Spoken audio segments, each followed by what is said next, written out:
अस्सलामुअलैकुम अज़ीज़ तुलबा। आज की इस वीडियो के अंदर मैं आप लोगों के साथ 8वीं जमात की जनरल साइंस उसका गेस्ट पेपर मतलब कि फ़ाइनल टर्म के जो पेपर होने 2024 के अंदर उसके लिए जो इंपॉर्टेंट सवाल हैं वो शेयर करूंगा, जिसके पहले दो पार्ट मैं आप लोगों के साथ शेयर कर चुका हूं। आज तीसरा पार्ट है जिसके अंदर चैप्टर नंबर 7, 8 और 9 को देखेंगे। तो चलते हैं आज की वीडियो का बाकायदा आगाज़ करते हैं। जी तो अजीज तुलबा, चैप्टर नंबर 7 का नेम है एसिड बेसिस एंड साल्ट। तो ये इंपॉर्टेंट चैप्टर है। तो इसके अंदर सबसे पहले देखें जी एसिड। तो एसिड का लफ्ज़ लतैन वर्ड एसिडस से निकला जिसका मतलब है सोर। तो ये बात आपको याद होनी चाहिए। उसके बाद एसिड की डेफिनेशन है the compound which produce hydrogen ion in their aqueous solution. ठीक है, ये आपको पता होना चाहिए।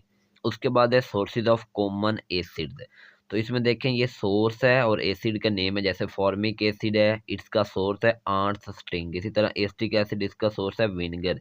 Oxalic acid tomato. तो इनमें से आपको एमसीक्यूज में भी पूछा जा सकता है और शॉर्ट के अंदर चार कोई नेम पूछ के उनके सोर्स भी पूछे जा सकते हैं। तो ये टेबल बहुत ज़्यादा इंपॉर्टेंट है, इसलिए इसको अच्छे तरीके से याद कर लें।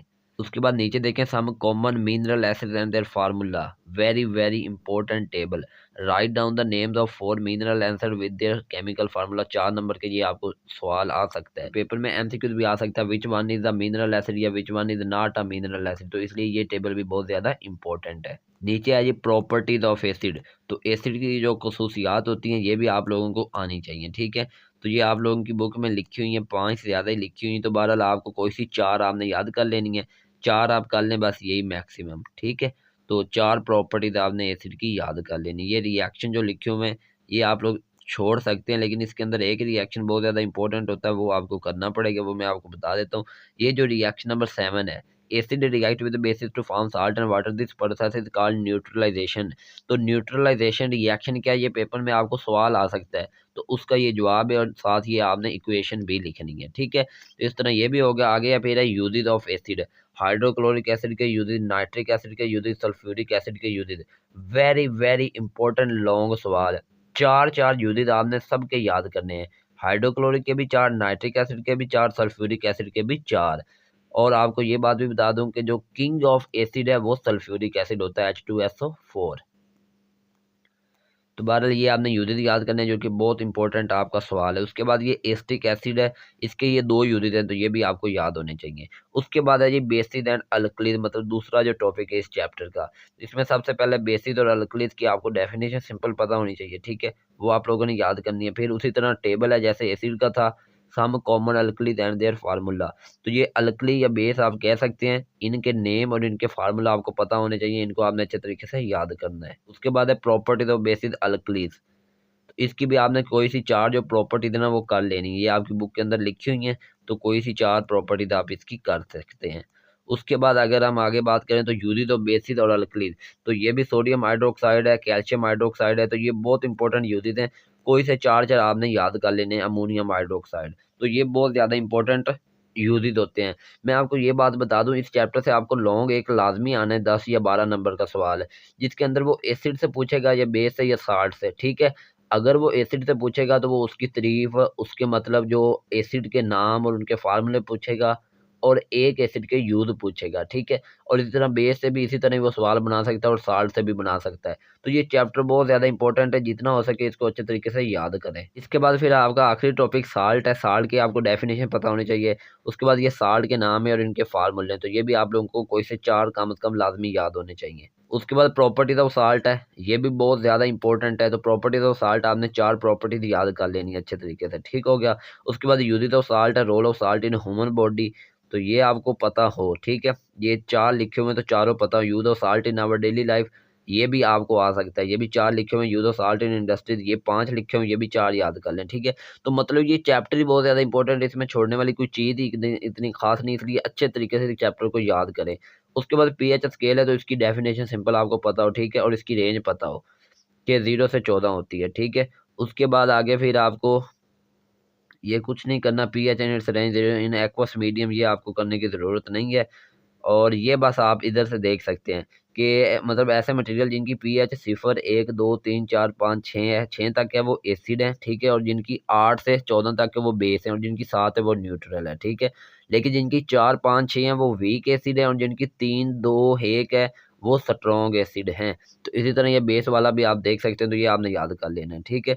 लेकिन ये जो टेबल है ना, pH values of some common substances है, प्योर सल्फ्यूरिक एसिड की पीएच कितनी है, जेस्टिक जूस की कितनी है, लेमन जूस की कितनी है, तो ये वाला टेबल आपको लाजमी इसमें से एक एमसीक्यू पूछा जाएगा। The pH of pure water is, तो कितनी है 7। इसी तरह कुछ भी इसमें से पूछा जा सकता है, इस टेबल में से किसी भी सब्सटेंस की पीएच पूछी जा सकती है जो कि आपको पूछी जानी है, इसलिए इसको अच्छे तरीके से याद कर लें। उसके बाद आगे पीएच मीटर है, ये आप स्किप कर सकते हैं। इंडिकेटर की डेफिनेशन आपने सिंपल याद करनी है और एक एग्जांपल कर लेनी, ठीक है।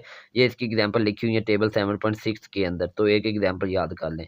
उसके बाद आगे फिर यहाँ से नेचुरल इंडिकेटर हैं, तो सिर्फ नेम आप याद कर लें, ये नेचुरल इंडिकेटर के, ठीक है। ये 4 इंडिकेटर लिखे हुए हैं जो नेचुरल हैं, इनके नाम सिर्फ याद करने हैं, ठीक हो गया।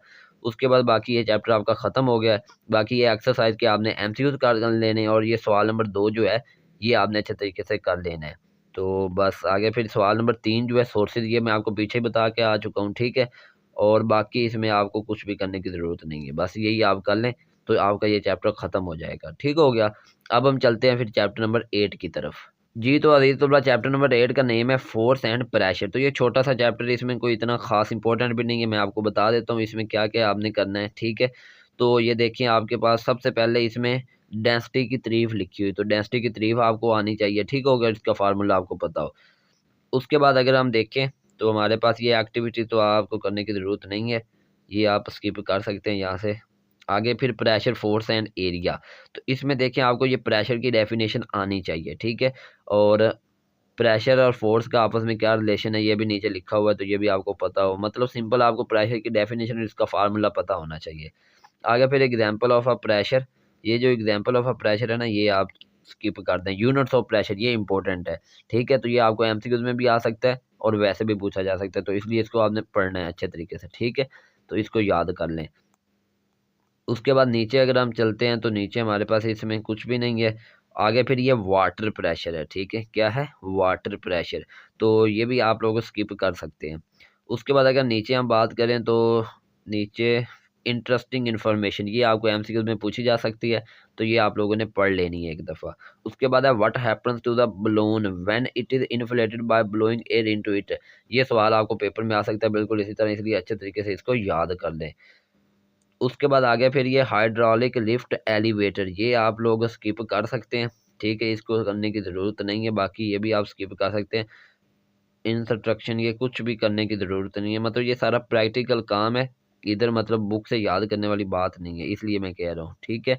फिर आगे examine the effect of force in the presence of air pressure, ये भी आप लोग स्किप कर सकते हैं, ठीक हो गया। उसके बाद अगर हम बात करें तो आगे फिर ये चैप्टर ही ख़त्म हो गया, ठीक है। और बाकी ये एमसीक्यूज जो हैं इसके, ये आप लोगों ने अच्छे तरीके से कर लेने, और सवाल नंबर 2 के जो शॉर्ट हैं ये कर लेने, बाकी आपको करने की ज़रूरत नहीं है। तो चलते हैं चैप्टर नंबर 9 की तरफ। जी तो अजीज़ तलबा, चैप्टर नंबर 9 का नेम है reflection and refraction of light. तो इस चैप्टर के अंदर से जो भी इंपॉर्टेंट सवाल बनते हैं वो मैं पहले ही अपने चैनल पे अपलोड कर चुका हूँ। आपको इसी वीडियो के एंड स्क्रीन पे मैं वो वीडियो लगा दूंगा, आपने वो वीडियो देख लेनी है। चैप्टर नंबर 9 के जितने भी इंपॉर्टेंट सवाल है वो आपको मिल जाएंगे, ठीक है। उनको अच्छे तरीके से याद करें, अपनी तैयारी करें। मेरी दुआ है कि अल्लाह ताला आप सबको आपके पेपरों में कामयाब करे, आमीन। आप भी कमेंट बॉक्स में आमीन लिख दें। तो मिलेंगे इंशाल्लाह अगली वीडियो में, उस वक्त तक अपना ख्याल रखिए, मुझे इजाज़त दीजिए, टेक केयर, अल्लाह हाफिज़।